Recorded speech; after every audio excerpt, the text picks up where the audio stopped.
Witam ponownie w mojej kuchni, mam na imię Leszek i dzisiaj będę piekł babkę. Taką domową, ucieraną babkę. Robi się ją bardzo prosto, a babka wychodzi przepyszna. Także zapraszam do pieczenia babki. Do babki używamy 4 dużych jajek. Musimy rozdzielić białka od żółtek. Bardzo ważna rzecz, żeby w białku nie było nic z żółtka. Odwrotnie nie ma problemu, natomiast jak będzie żółtko w białku, to się nie ubije piana. Również miska musi być bardzo czysta, dlatego zaczynam od białek i później w tej samej misce będę ucierał resztę składników, ale białka obijamy do piany tak jakby nie do końca sztywnej końcówki. Za chwilę pokażę, jak to wygląda. U mnie to trwa bardzo szybko. Ja uciąłem trochę to wideo, to nie jest aż tak szybko, ale piana musi być właśnie taka. Ta końcówka ciągle jeszcze, widzicie, ona jest taka prawie sztywna. Jak ubijemy za dużo, no to wtedy się nie będzie dobrze mieszało. Jak za mało, no to też niedobrze. No to trzeba sprawdzać po prostu. Przekładam to sobie do innej miski i będę tą miskę umyję i tutaj będę rozcierać żółtka z cukrem.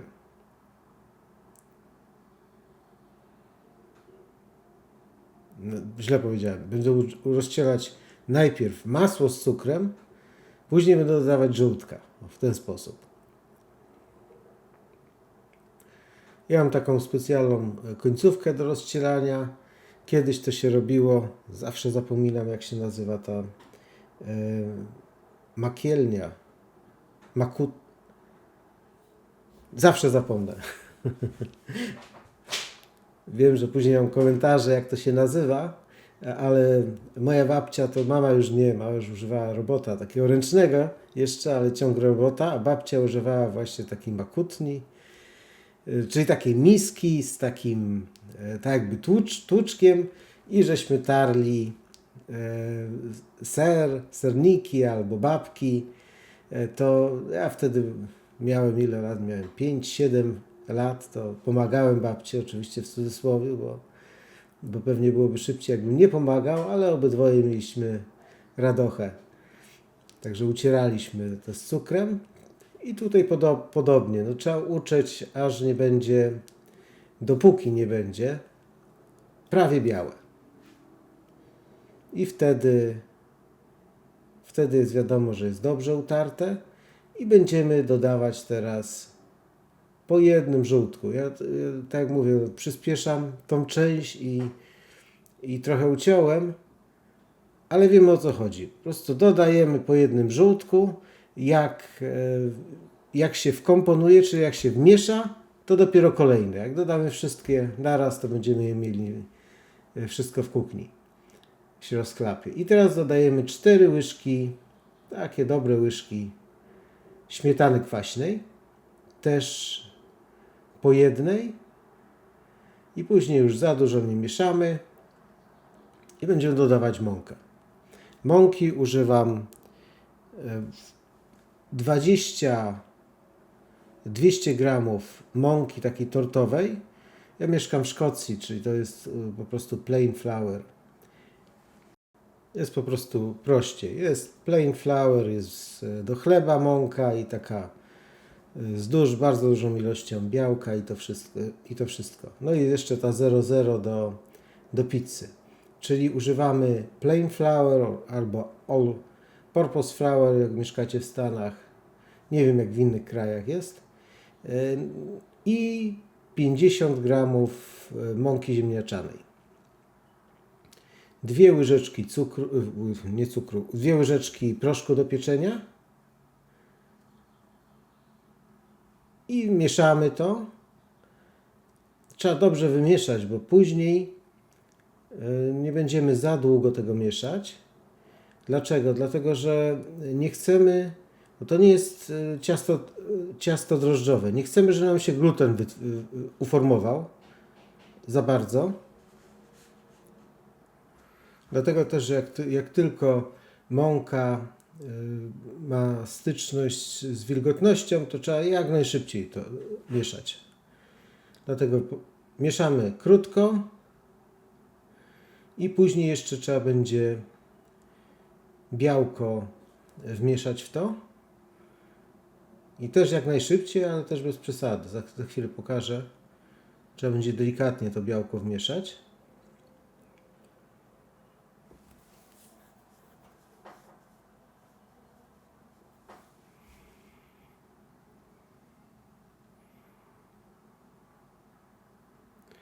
O, i to wszystko. Już koniec. Więcej nie mieszamy. Bo nam się uformuje gluten i to będzie taki chleb. Bardziej niż ciasto. Ma być takie kruche. Znaczy, no, to nie jest kruche ciasto, ale ma być takie jak babka, prawda? O, i teraz w to wmieszamy nasze białko. Najpierw trochę daję do białka i wmieszam w białko. I później resztę z powrotem. Tak po prostu jest łatwiej.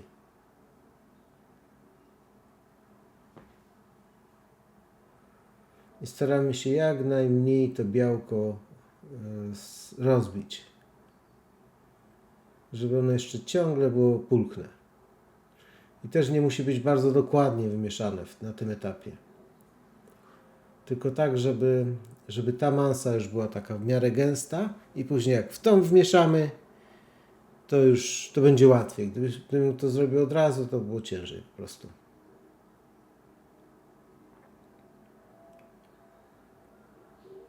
Tutaj film też ucinam, po prostu żeby nie był za długi. Chodzi bardziej o to, żeby pokazać, jak to zrobić, niż żebyście razem ze mną piekli, no bo to ten film musiał wytrwać kilka razy dłużej. O, i jest już gotowe. Nie widać za bardzo tego białka. Też nie musi być bardzo idealnie. I wszystko teraz szybko do foremki, którą wcześniej wysmarowałem masłem i obsypałem mąką, żeby się ciasto nie przykleiło. Znaczy, żeby później było łatwo wyciągnąć tą babkę. Pieczemy w temperaturze 175 stopni około 45 minut. To wszystko zależy od piekarnika. Trzeba się patrzeć na kolor i jak już uznamy, że kolor jest ładny, no to jeszcze trzeba sprawdzić patyczkiem, czy tam nie ma nic wilgotnego na tym patyczku, bo jak wyciągniemy za szybko, to nam babka opadnie. Nie zostawiamy otwartych drzwiczek, nie robimy żadnych takich czarów, bo to nie jest potrzebne. Jeżeli ciasto jest upieczone, to ono nie opadnie. Jak jest niedopieczone, no to i tak będzie niedopieczone w środku, więc albo przepis jest niedobry. Więc to nie trzeba zostawiać, nie trzeba po trochu wyciągać. Jeżeli babkę wyciągniemy i ona delikatnie zawsze opadnie, ale bardzo delikatnie, zobaczcie, to już jest po wystygnięciu, ciągle jest taka, widać, że tutaj nic nie opadło. O. I wyrzucamy na jakąś deskę, czy talerz, to jak chcecie. I zobaczcie, przepiękny kolor, równomiernie jest, nie jest przypalona. Mogła być nawet troszkę bardziej przypieczona. Ja lubię, ale jak ktoś nie lubi, to mniej to już bym nie polecał, bo żeby po prostu nie opadła. I cukrem pudrem.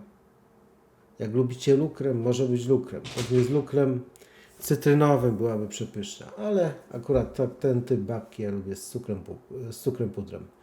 U nas się z cukrem pudrem jadło, dlatego.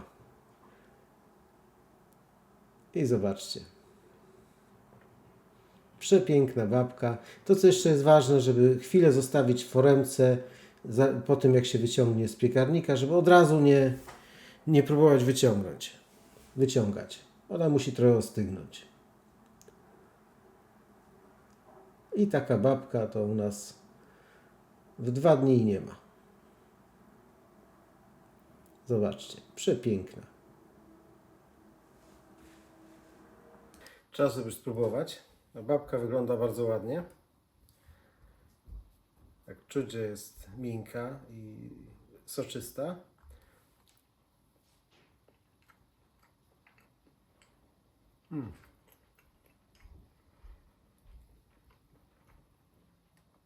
Jak taka domowa babka. Także bardzo polecam. Babka jest bardzo prosta w przygotowaniu, przepyszna. No i co? I zapraszam do subskrypcji.